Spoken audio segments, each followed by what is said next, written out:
Hello and welcome to Military Mantra. In this interview, we have today an Indian Navy veteran, Thasveer M Salim, who has served Indian Navy for 20 years as an artificer. So in this interview, we'll try to understand his experience of joining Indian Navy as an artificer, life within Indian Navy, and after that he has become an entrepreneur. So we'll try to understand his journey. So thank you, sir, for coming on the interview today. It's a pleasure. So my first question to you would be, what made you decide, you wanted to join Indian Navy? How did that happen way back in 1997?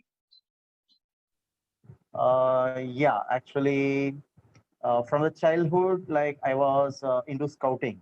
Okay, so I was there in the scouting and I won the President Scout Award also. So when I started scouting, there was a craze for uniform. I always liked the uniforms. That's how I associated with the scouting. I joined the scouting and till ninth standard or maybe till 10, I was there with the scouting and I won the President Award. So that was the first drive. Uh, it initiated some what you can say a craze for the uniforms. Okay, and I joined NCC later, Naval NCC, in the last 2 years in the schools and the college in the pre-degree.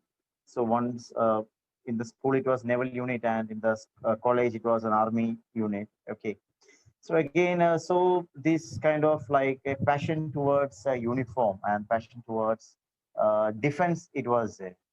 So that's how the journey started. So you spoke about artificer. So if you could just briefly tell us, what does the role of an artificer look like in Indian Navy, and how is it different from the sailors of other branches? Okay, so I'll just explain about what an artificer is, or what is that artificer apprentice is, because I'm sure that most of you might be hearing this for the first time, right? So artificer apprentice, like it was a 4 years of training what we had undergone, and the offer was of a technical training. Artificer apprentice is a technical cadre in Indian Navy, and artificer means to be a professional craftsman, or you can say that a highly competent technical professional. Okay, so that's the meaning of an artificer. And the course started with artificer apprentice. It's a 4 years course, and from an apprentice to the higher levels, so we had to undergo various kind of trainings. And normally the other trainings for any branch will be for around 6 months or something. They will be giving basic training, and in the branch they will be trained according to the branch requirements, and they will be posted in different places. Okay, so but ours is a 4 years course wherein we will be awarded a diploma at the end of the course. And after 4 years we have to undergo some on job training, like an internship, like an OGT. And after that we get uh, posted to certain like divisions. Okay, so in the artificer apprentice level, there are different categories of, or you can say that different branches are there. The basic branches are engineering, electrical, and shipwright. Now it is called as a hull artificer. It is basically ships hull artificer. It is. So engineering, electrical, and shipwright. These were the three main courses, or you can say the branches in the artificer entry. And from electrical, there will be two sections, that is electrical and radio. As you know about the radio and radar equipment. So some branches will be, some artificers will be specialized on that branch, and some will be on the electrical equipments and other technical parts. And from engineering, we have marine and aeronautical side, or you can say the aviation side. So in the mechanical side, you will find marine engineering and aeronautical engineering. Okay, and we have the shipwright. So these are the basic segments in the, or you can say the basic branches in the artificer entry. So we have marine engineering, we have aeronautical engineering, we have electrical and radio, we have ship hull or shipwright or hull artificers. So these are the different kinds of entries or the branches in the artificer apprentice. So initially, after the basic course, uh, we were sent to INS Lonavala in Shivaji for the basic engineering training.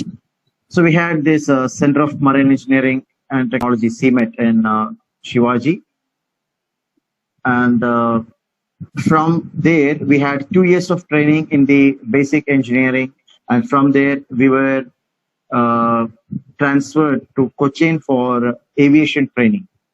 So in that we had this Naval Institute of Aeronautical Technology in Kochi, where we had our aeronautical engineering training, what we have done there. And we have this diploma completed in NIET, Naval Institute of Aeronautical Technology.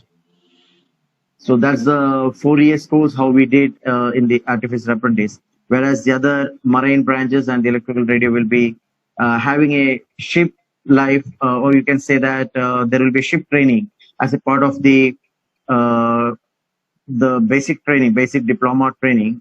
And we used to have the aviation part. We used to have the squadron, air squadron. So that was the only main difference. And the major difference between the other branches and the artificers are the training process and the technical competency what we were skilled into. The other branches will be having around 6 months of training, where we had around 4 years of continuous training from the entry. So you have served in the Navy for 20 years. So if there is any memorable incidents which you would like to share with the audience. Yeah, so one incident, like as I told, like I was like I'll tell first of all I'll tell about my squadron, like which aircraft it was. Okay, so after my apprenticeship training, I joined as an artificer apprentice, or as an artificer fifth class. Like that was our rank, first rank, and I joined in INA's 551 squadron. It was called as the Phantoms. Okay. So basically operating the Kiran aircraft, it's a basic jet trainer. So all the pilots will be coming there for having this first basic jet training experience. Okay. So that was the Kiran squadron all about. And we used to have, like later on, it is the same version of Surya Kiran in the Air Force. You might be aware about the air shows which Surya Kiran will be handling, right? So the same Kiran in the naval version it was, and we also started doing the air shows and with the dyes and the colors and all, smoke emission and all. So it was during our tenure, like we developed this system along with HL and all, and we used to have these air shows all over. So once what happened, it was like we had an air show in Mumbai, like it was in association with military Olympics. I don't remember the exact year and all. Okay. So it was like we had certain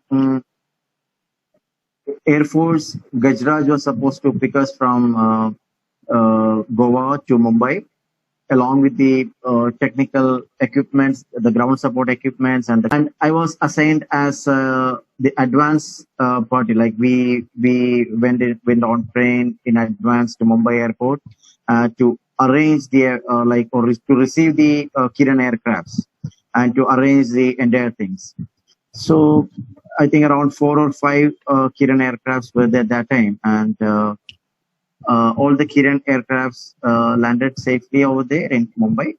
But later on, we found that the crew, or the Gajraj, which was supposed to come from Goa to Mumbai, did not reach only. So there were certain snags on that. Some defects happened. So one aircraft was unserviceable in Pune, and it could not reach to Goa. And another aircraft which has reached Goa, they could not start because of some other defect.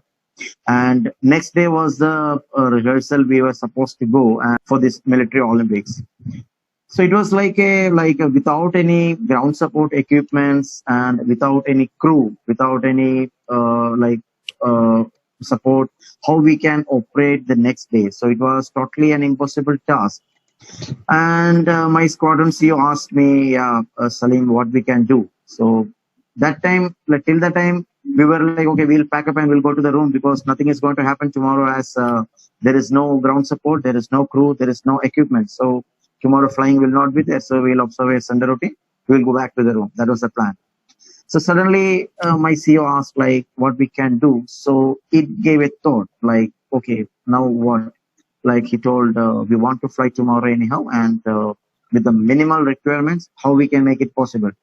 So it was a Herculean question because to understand about the equipment, the machine, the starting trolleys and all those things, what we required, we need fuel, we need oxygen. So, but nothing was there. And then myself and along with me, four junior sailors were there. So we had a discussion and we just went around Mumbai airport, and it's a civilian airport. It's not a defense airport even. Okay. So we went around, we met, we spoke to some. I think there was a flight, there was a jet of, so one flight of Jet Airways. There was a hangar for Reliance, and we could find one Air Force, one small hangar was there.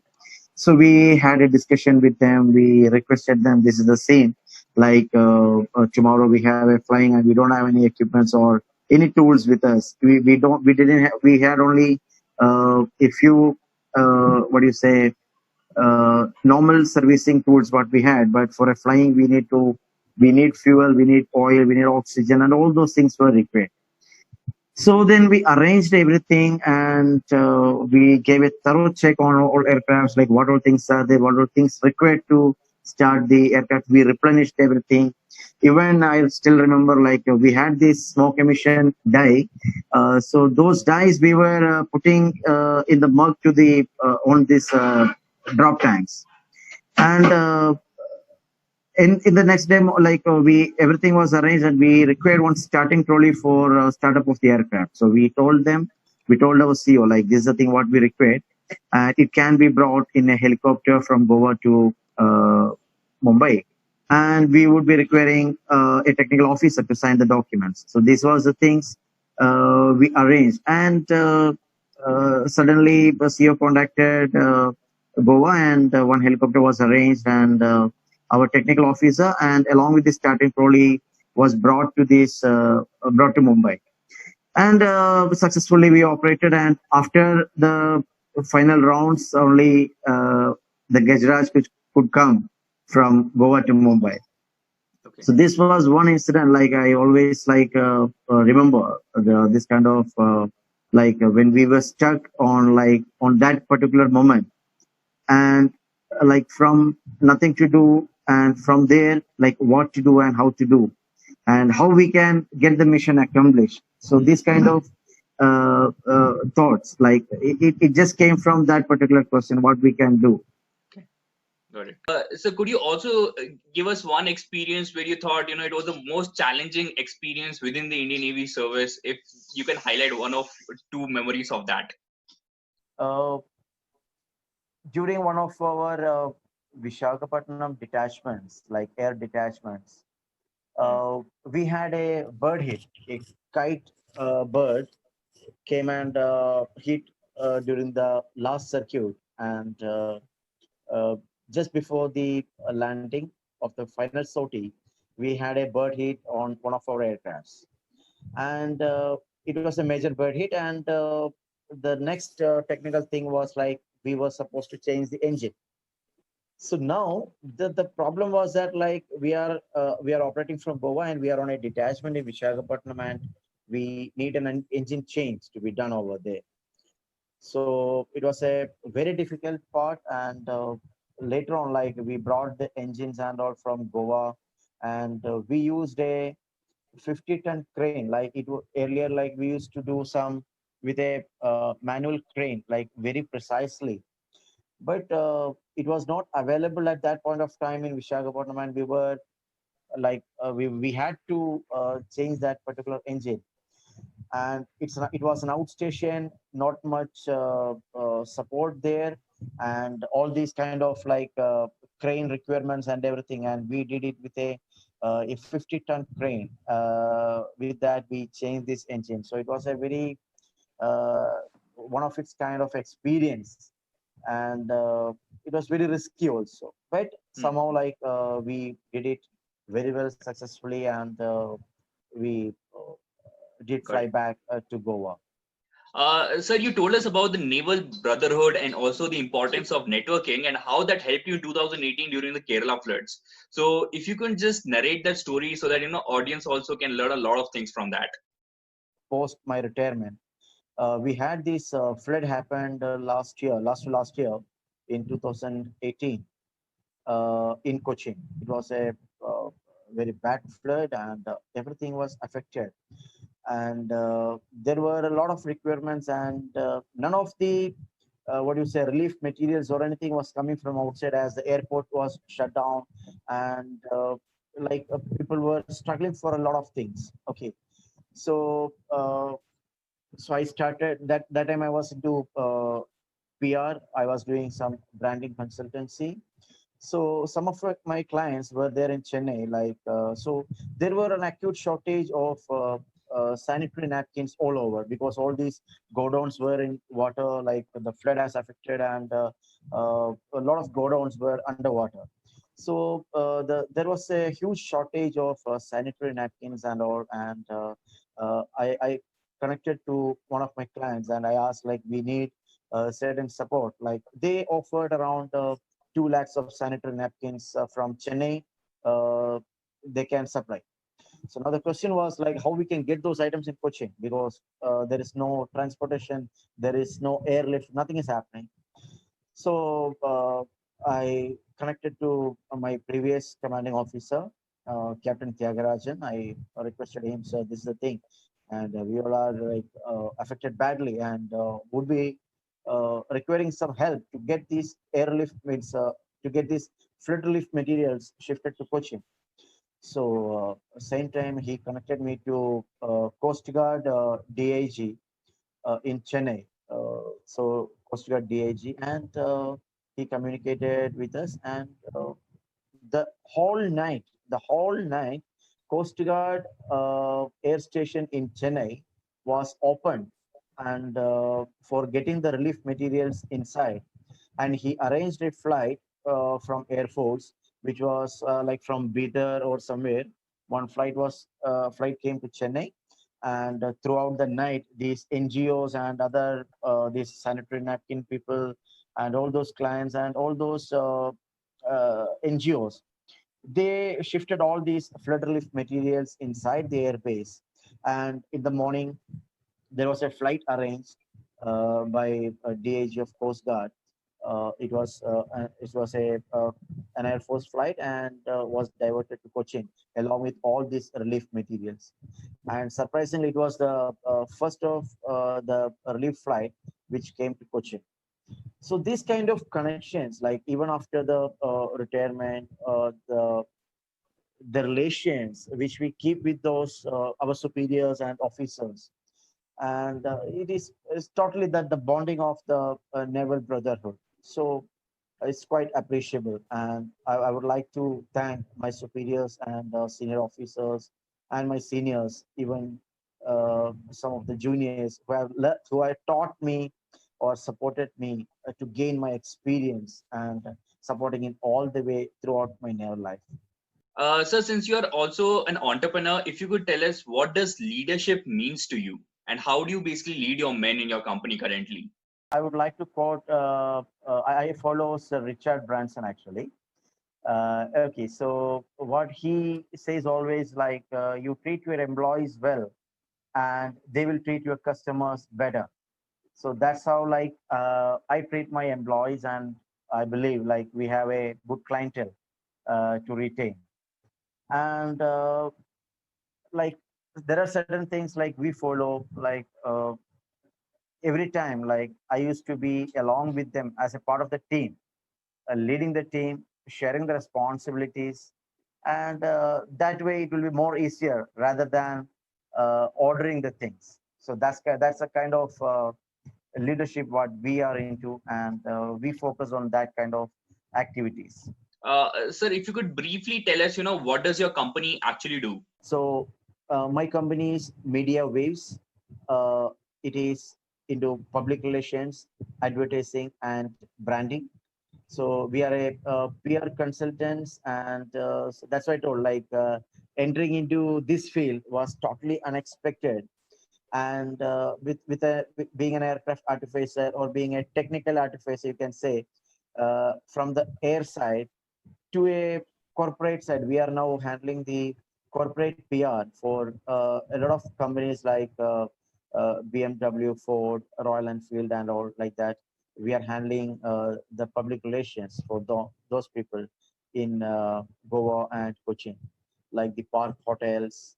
So this kind of corporate activities was totally, we were, I was not totally aware about these kind of activities, or we were not experienced with that. But with the experience and the initiative which we took, we were ready to learn, and we were ready to, or I was ready to uh, apply those things in practical.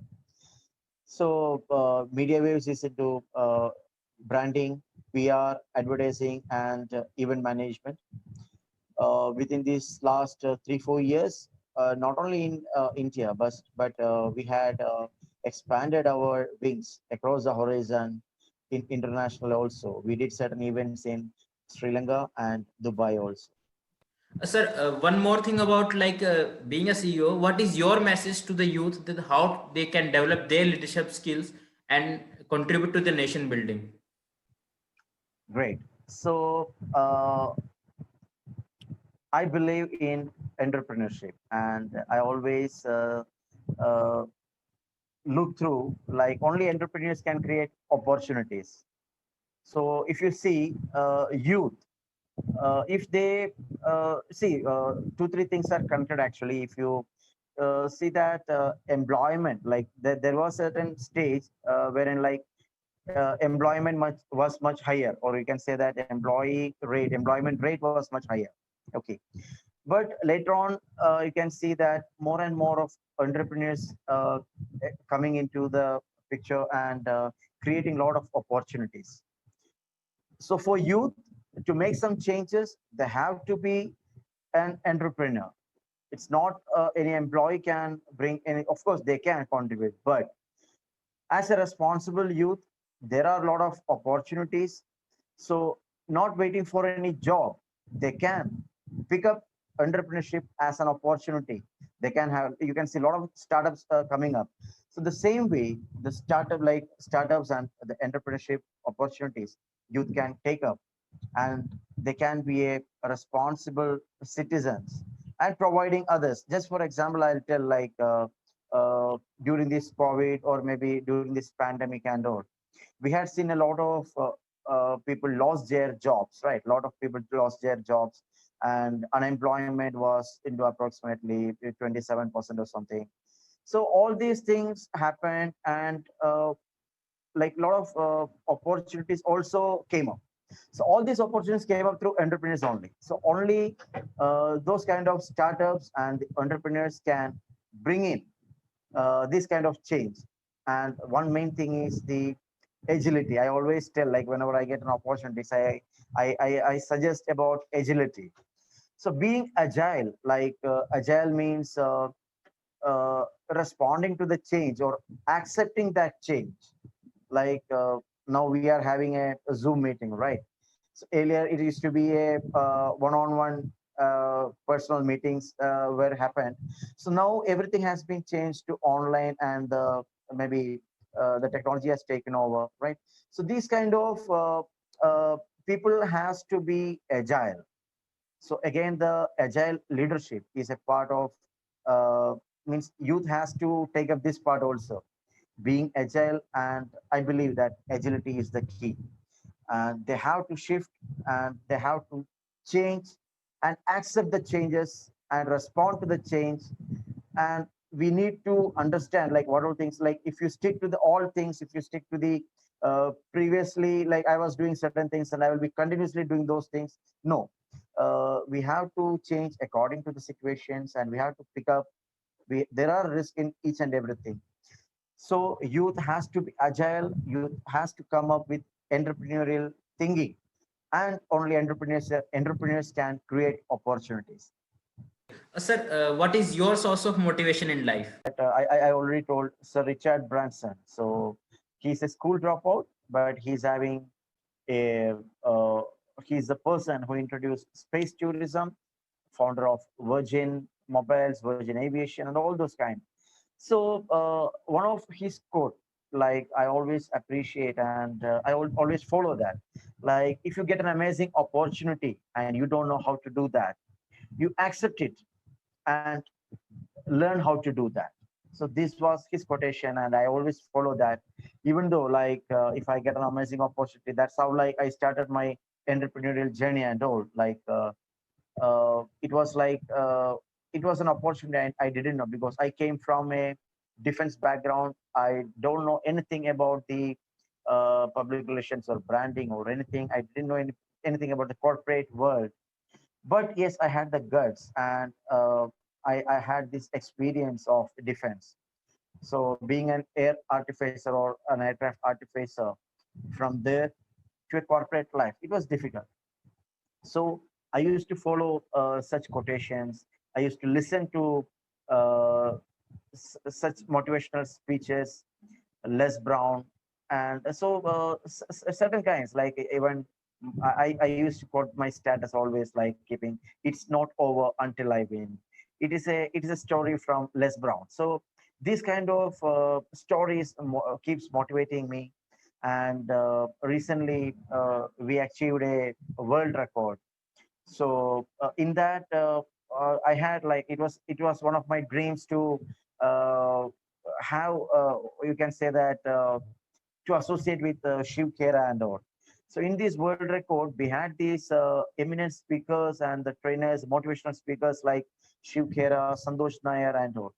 So it was a kind of dream come true in that, like I was hosting Mr. Shiv Khera and Sandosh Nair and all, even though it is online program, but it was a dream come true.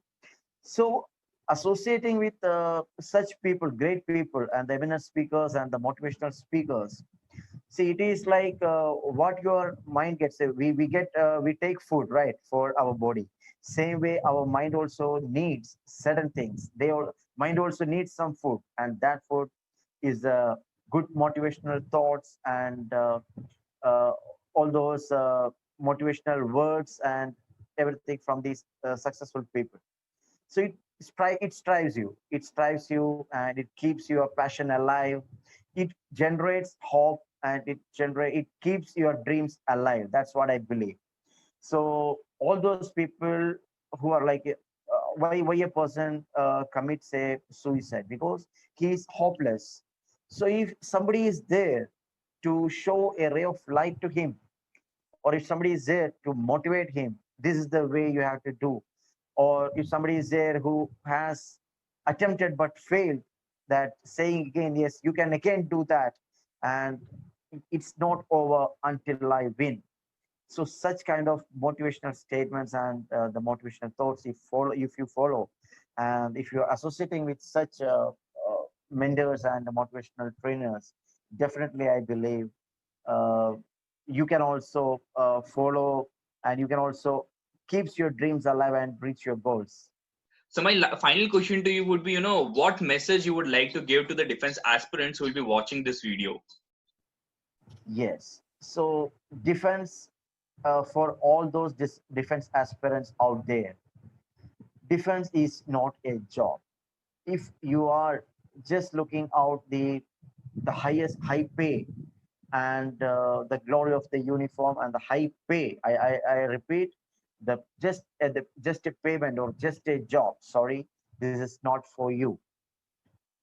This defense is a service, and those medals which a soldier put on his chest are it is sacrificed by giving their time, and which other people would be spending with their families and fighting the enemies, and they had earned those medals on their chests. So when you decide to join the defense, first you look at that and reassure that you are not looking for a job, but you are ready to serve your motherland. and you serve your nation, leaving your family, leaving your all those what do you say comfort zone, and sometimes you will be alone at certain duty place and duty stations, maybe at the border. The scenarios will be worst, and that time you should not repent that this is not what I wanted. So, if you are looking for a job, it is not. Defense is a service, and you have to leave your comfort zone and to be passionate for getting those medals on your chest. Uh, Thanks a lot, sir, for coming on this interview today and sharing your thoughts and experience with all of us. It was really nice talking to you, and I hope most of people who will be watching it will get motivated and inspired. So thanks a lot again, sir, and Jai Hind.